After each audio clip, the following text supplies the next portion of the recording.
سید المرسلین اما بعد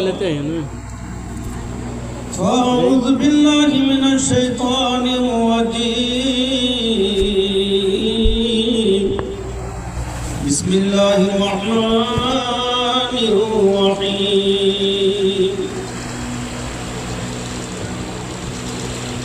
ربنا هب لنا من ازواجنا وذرياتنا قرة اعين واجعلنا للمتقين اماما آمنت بالله صدق الله العظيم وصدق رسوله النبي الكريم ونحن على ذلك لمن الشاهدين والشاكرين الحمد للہ رب العالمین. جی لگا کر درود شریف پڑھیے. اللہم صلی علی سیدنا مولانا محمد وسلم. صلو علیہ السلام علیکہ یا رسول اللہ صلی اللہ علیہ وسلم. پہلی فرصت میں دعا کر لیں کہ پروردگار عالم جس بچے کی جانب سے عقیقہ کا اہتمام کیا گیا ہے، اللہ تبارک و تعالی اس بچے کی عمر میں بے پناہ برکتیں عطا فرمائے. اللہ تبارک و تعالیٰ اس بچے کو آفات ارضی و سماوی سے محفوظ و معمون فرمائے. اللہ تبارک و تعالیٰ ماں باپ کے سائے میں پروان چڑھائے اور اللہ تبارک و تعالیٰ اس بچے کو ماں باپ کا وفادار بنائے. حضرات، اللہ تبارک و تعالیٰ ہم سب کی حاضری کو قبول فرمائے.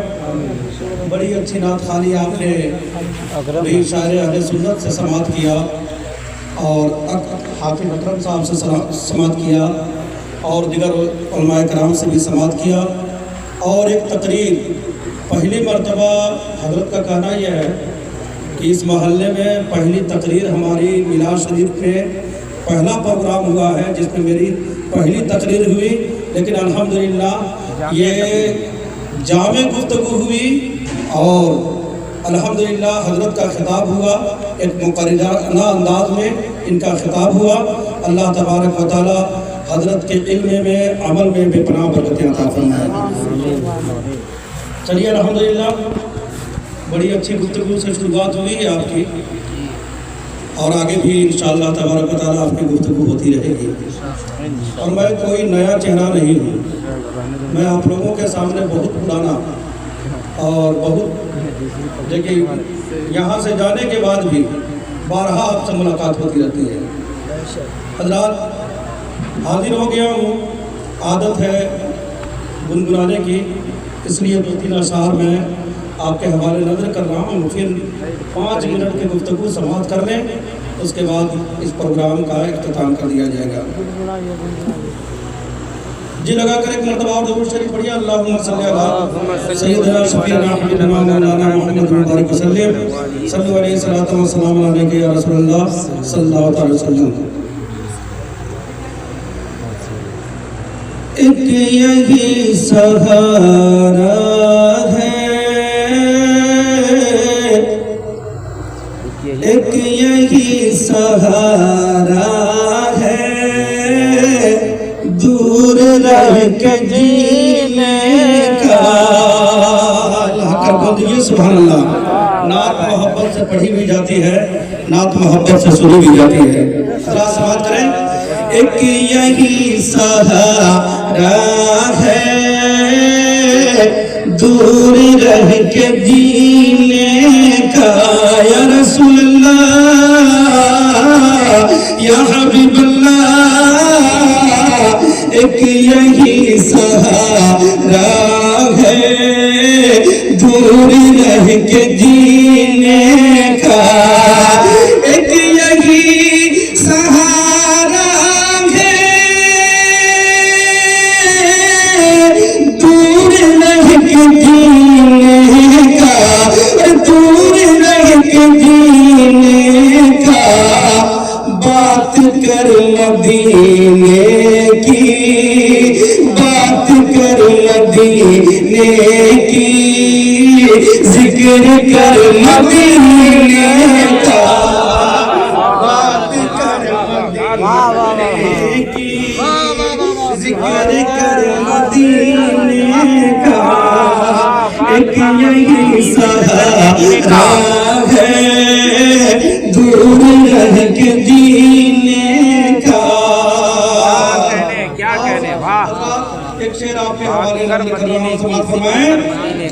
ارے وہ تمہیں بلائیں گے پار بھی لگائیں گے, وہ تجھے بلائیں گے پار بھی لگائیں گے, وہ تجھے بلائیں گے پار بھی لگائیں گے, وہ تجھے بلائیں گے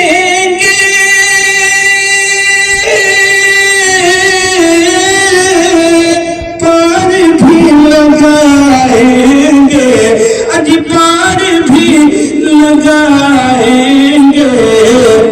ان پہ چھوڑ دے کشتی, ان پہ چھوڑ دے کشتی, غم نہ کر سفینے کا. ان پہ چھوڑ دے کشتی, غم نہ کر سفینے کا. ایک یہی سہارا ہے دور رہ کے جینے کا. ایک شعر نعت کا خوبصورت شعر نظر کر رہا ہوں, سماعت فرمائیں. یا رسول اللہ یا حبیب اللہ, آپ کے قدم جب سے آئے ہیں مدینے میں, آپ کے قدم جب سے آئے ہیں مدینے میں, آپ کے قدم جب سے آئے ہیں مدینے میں, آپ کے قدم جب سے آئے ہیں مدینے میں, آئے ہیں مدینے میں. ذرہ ذرہ روشن ہے, ذرہ ذرہ روشن ہے آج بھی مدینے کا. ذرہ ذرہ روشن ہے آج بھی مدینے کا. ایک یہی سہارا ہے دور رہ کے جینے کا. بات کر مدینے کی, ذکر کر مدینے کا. اور حضرات ایک شعر اور آپ کے حوالے نظر کر رہا ہوں. اعلیٰ حضرت فرماتے ہیں واللہ جو مل جائے میرے دل کا پسینہ. میرے آقا کے پسینے کی بات اعلیٰ حضرت لکھتے ہیں. واللہ جو مل جائے میرے گل کا پسینہ, مانگے نہ کبھی عطر نہ پھر چاہے دلہن پھول. اور ایک جگہ فرماتے ہیں ان کی مہک نے دل کے گنچے کھلا دیے ہیں, جس راہ چل دیے ہیں کوچے بسا دیے ہیں. ایک شاعر کہتا ہے ارے گلستان عالم میں وہ مہک نہ مل پائی جو مہک ملی ہم کو آپ کے پسینے میں. اعلیٰ حضرت اور یہ اشعار ذہن میں رکھیں. ایک شعر آپ کے حوالے نظر کر رہا ہوں, سماعت فرمائیں. ارے سہن گلستان میں بھی یا رسول اللہ, سہن گلستان میں بھی اور گلوں کی جام میں بھی, سہن گلستان میں بھی اور گلوں کی جام میں بھی, سہن گلستان میں بھی اور گلوں کی جام میں بھی, اور گلوں کی جام میں بھی. ہر طرف نمایا ہے, ہر طرف نمایا ہے معجزہ پسینے کا.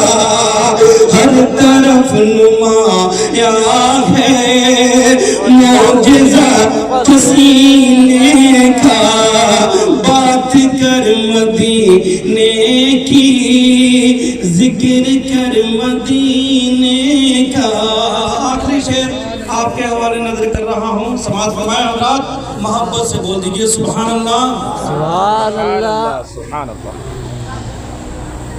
کیوں بھٹکتا پھرتا ہے پوچھے اپنے مرشد سے کہا کر بول دیجئے نا سبحان اللہ ارے کیوں بھٹکتا پھرتا ہے پوچھے اپنے مرشد سے آپ اتنا آرام سے نعت نبی سن رہے ہیں اطمینان سے سن رہے ہیں آپ کی سماعت کو سلام ہے لیکن ایک شاعر کہتا ہے نعت مصطفیٰ جب بھی کوئی گنگناتا ہے نعت مصطفیٰ جب بھی کوئی گنگناتا ہے عرش کے فرشتوں کا دل بھی جھوم جاتا ہے نعرہ تکبیر نعرہ رسالت جشن عید میلاد النبی حضرت علامہ مولانا قاری شمس اللہ صاحب مولا نعرہ تکبیر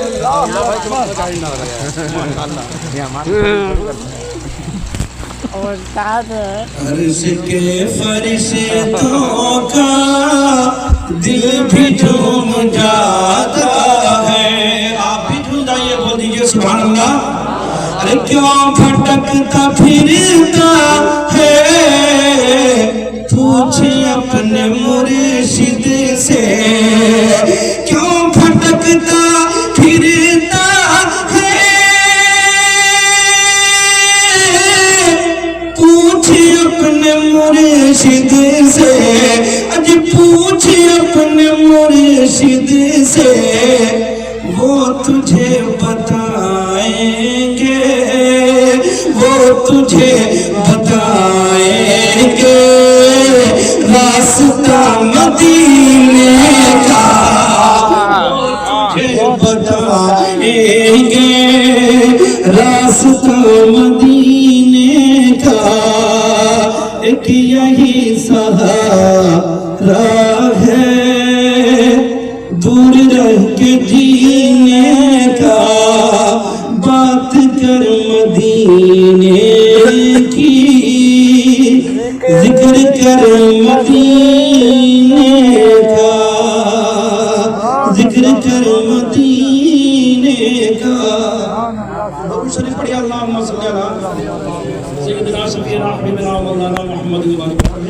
صلی اللہ علیہ وسلم علیہ رسول اللہ صلی اللہ علیہ وسلم مجمع کامیاب ہو گیا پروگرام کامیاب ہو گیا مجلس کامیاب ہو گئی اور کیوں نہ کامیاب ہو اس لیے کہ اس محفل میں محبوب دو عالم صلی اللہ علیہ وسلم کا ذکر کیا جاتا ہے اللہ تعالیٰ نے محبوب کے ذکر کو بلند کر دیا ہے حضرات محترم تو یاد رکھیں آپ ماسٹر شرافت حسین صاحب قبلہ سے میری مؤدبانہ گزارش ہے کہ آپ شیرنی لے کر کے حاضر ہو جائیں اس لیے کہ ہم لوگ دن رات جو ہے کہ اسی کام میں لگے ہوئے رہتے ہیں ہم لوگوں کا چہرہ بھی پڑھتے ہیں سب کچھ پڑھ لیتے ہیں کہ اب کرنا کیا ہے آپ شیرنی لے کر کے آ جائیے تاکہ جو کہ پروگرام کا اختتام کیا جائے حضرات محترم خطبہ مسنونہ کے بعد ایک آیت کریمہ کو میں نے موضوع سخن بنایا اللہ تبارک و تعالیٰ کلام مجید میں ارشاد فرماتا ہے ترجمہ سماعت کرنے اللہ فرماتا ہے ربنا هب لنا من ازواجنا وذرياتنا قرة اعين واجعلنا للمتقين اماما اے میرے رب تو ہمیں ہماری بیویوں سے اور ہماری اولاد سے آنکھوں کو ٹھنڈک عطا فرما اللہ تبارک و تعالیٰ نے دعا مانگنے کا طریقہ بتایا اے میرے بندو دعا مانگو میری بارگاہ میں اولاد کے لیے اور اپنی بیوی کے لیے تو اس طرح دعا مانگو اے اللہ اے میرے رب تو ہماری بیویوں سے اور ہماری اولاد سے آنکھوں کو ٹھنڈک عطا فرما۔ پتہ چلا کہ ہماری بیویاں بھی آنکھوں کی ٹھنڈک ہیں، ہمارے لیے اولاد بھی آنکھوں کی ٹھنڈک ہے۔ اللہ تعالیٰ دونوں کے ذریعہ آنکھوں کو ٹھنڈک پہنچاتا ہے، لیکن کون بیوی اور کون سی اولاد؟ وہی بیوی جو نیک ہو اور وہی اولاد جو نیک ہوتی ہے۔ اگر بیویاں نیک ہوتی ہیں، اولاد نیک ہوتی ہے، تو یاد رکھیں کہ یہ دونوں ہماری آنکھوں کے لیے ٹھنڈک ہیں، ٹھنڈک ہماری آنکھوں کے لیے ٹھنڈک ہے۔ اسی لیے تو حضرات محترم یہ اولاد قیمتی سرمایہ ہے، یہ اللہ تبارک و تعالیٰ کی جانب سے بہت بڑی نعمت، اتنی بڑی نعمت کہ قرآن نے اسے آنکھوں کی ٹھنڈک کہا۔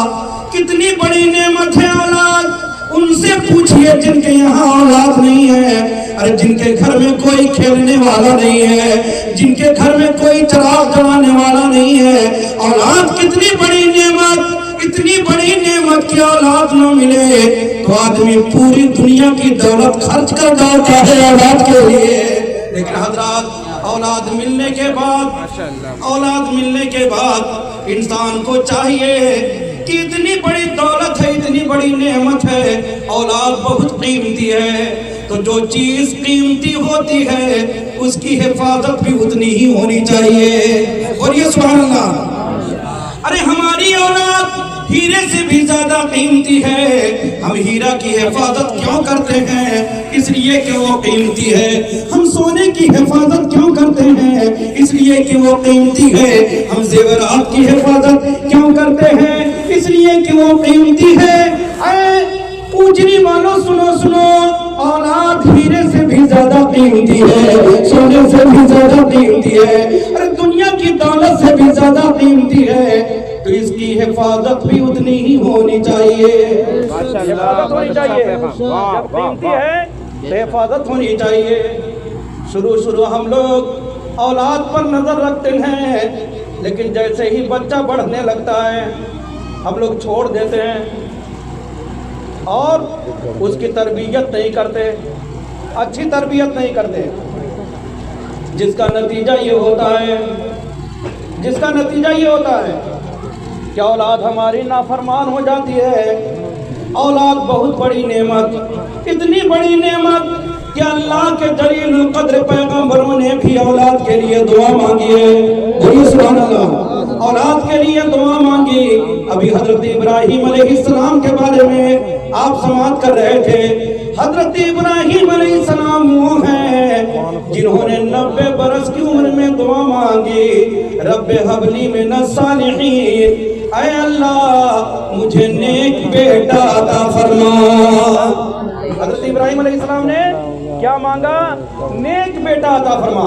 ہم لوگ کیا مانگتے ہیں؟ اللہ بیٹا دے دے، اللہ بیٹی دے دے، لیکن نہیں، اللہ تبارک و تعالیٰ نے حضرت ابراہیم علیہ السلام کی دعا کو قرآن عظیم میں نقل فرمایا اور بندوں سے فرمایا، اے میرے بندو، اگر میری بارگاہ سے اولاد حاصل کرنا ہو تو اپنے طریقے سے مت مانگنا، اس طریقے سے مانگنا جس طرح میرے خلیل نے مانگا ہے، جس طرح میرے ابراہیم نے مانگا ہے، رب حب لی من الصالحین، اے اللہ نیک بیٹا عطا فرما۔ اس لیے کہ اولاد جب نیک ہوتی ہے، ماں باپ جب نیک اولاد کو دیکھتے ہیں تو ان کی آنکھیں ٹھنڈی ہوتی ہے اور دل خوش ہو جایا کرتا ہے، لیکن اولاد جب بری ہو اور ماں باپ جب بری اولاد کو دیکھتے ہیں تو ان کی آنکھیں روتی ہیں اور دل جلنے لگتا ہے۔ نیک اولاد ہو تو ماں باپ کا نام دنیا میں روشن کیا کرتی ہے، اور بری اولاد ہو تو ماں باپ کو بدنام کر دیا کرتی ہے۔ اگر اولاد نیک ہو تو دنیا میں تو کام آتی ہی ہے۔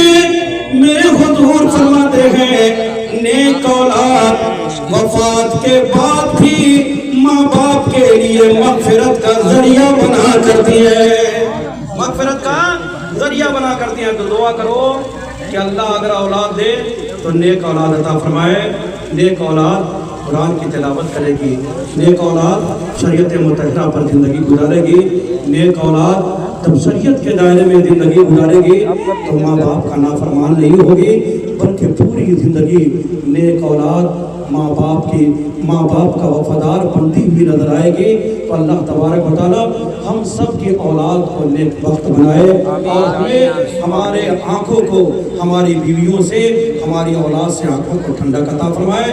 استغفر اللہ ربی من کل ذنب و اتوب الیہ۔ آئیے کھڑے ہو کر صلاۃ و سلام کا نذرانہ عقیدت یا نبی سلام